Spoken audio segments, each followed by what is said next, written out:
Hi, it's Hans at ahappierman.com. Today's topic is use death to motivate you.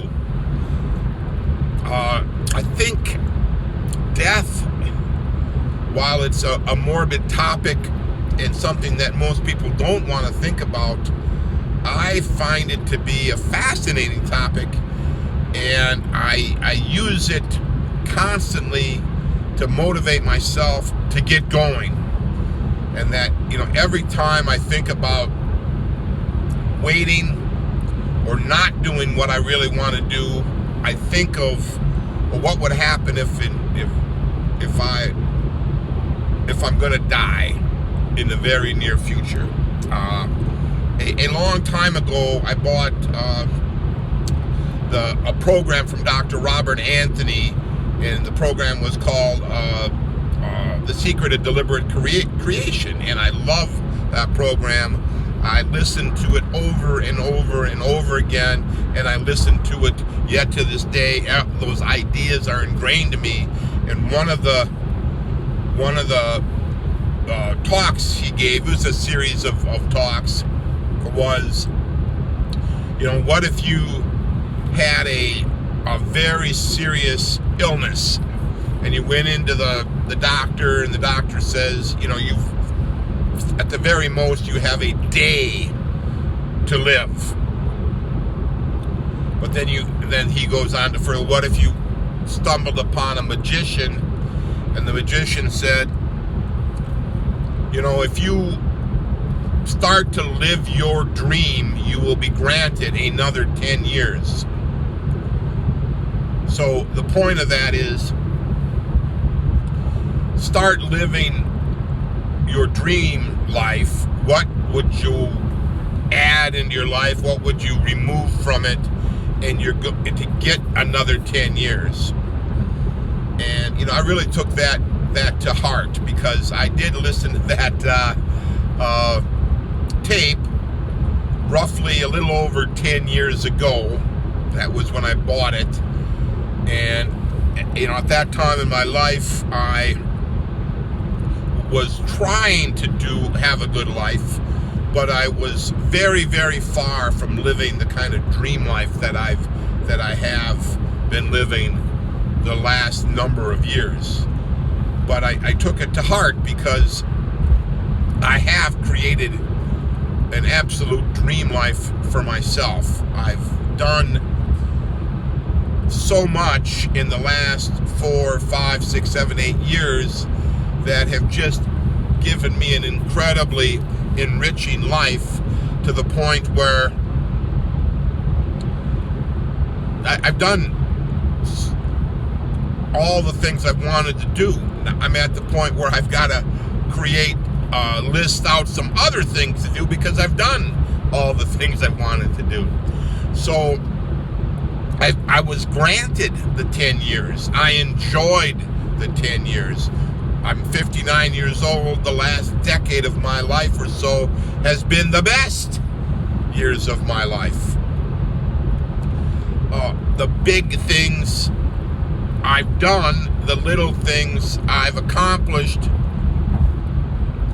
the massive annoyances and frustrations I've worked my way out of. And that's kind of the whole point. If I was going to die, if you're going to die, don't you want to live well in the meanwhile? Right? Using the death, you're going to die.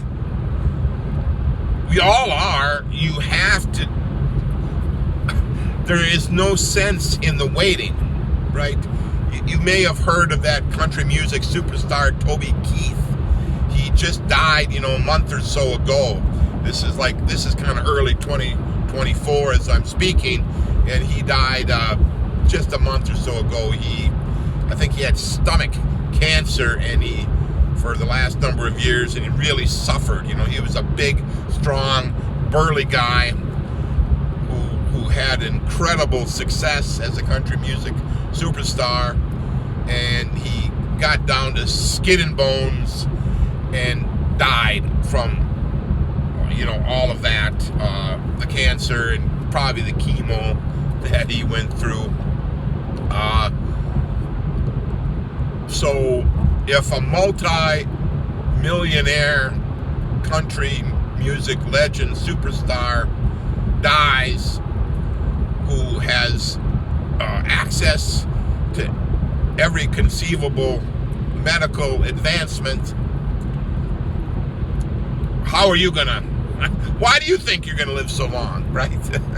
Well, you don't really know how long. Your assumption has to be not that much longer, right? That's, I think, a more realistic assumption, that you really don't have that much time left. So you better get busy. You better get busy on living. That would be, I think, a much healthier way to approach the rest of your life, however short or long it is. Now, certainly if you live a good long while, you can continue to have a great life, right? But I think it's a fool's game to think that you will, that you for sure will. I guess the point is, there's no way for you to know how long you have, so you would want to get busy in crafting that life of yours to how you want it. For me, that was the major motivation I had to leave my wife. My uncle died when he was 63, right? So when I left my wife, I was 43. So that was only 20 years, right? What if I die at the same age as my uncle, right? That's what if the next 20 years of my life are spent in the utter misery that I was living then? I more or less decided that I've got to get out of this miserable situation. So, if you're in a miserable situation, and you would definitely use the death as a motivator, because when you live in a miserable situation, that's going to shorten your life too. So, yeah, I know it's a tough subject to discuss, and you don't want to think about it. You think you prefer to stick your head in the sand and assume everything is going to work out. Everything will work out if you start taking control of your life and decide how you want your life to be, and then start taking steps, whatever steps are necessary to make that so. In my case, I had to leave my wife.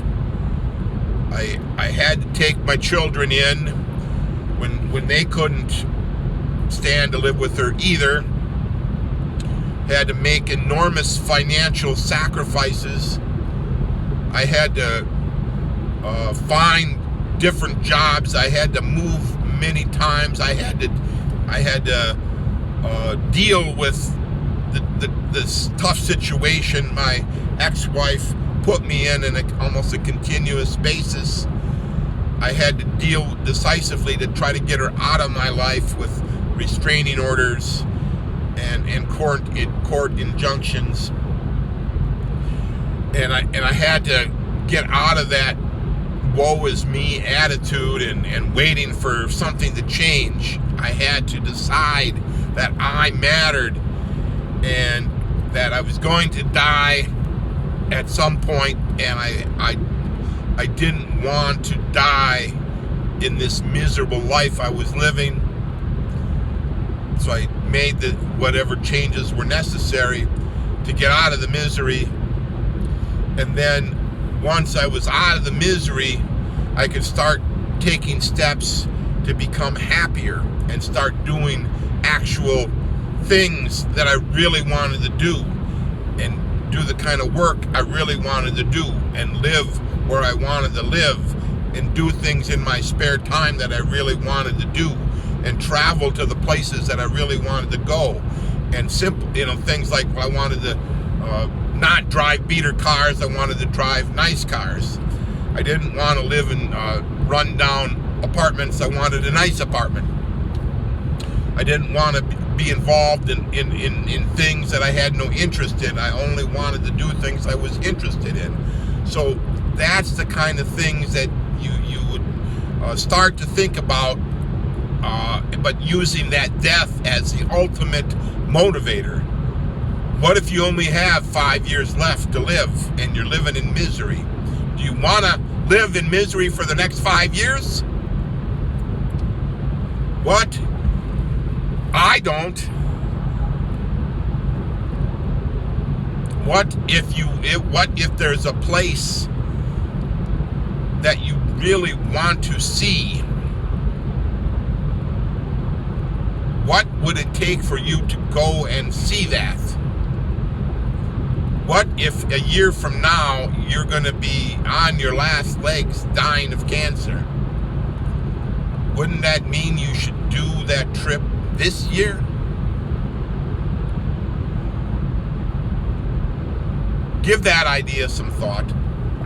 All for now.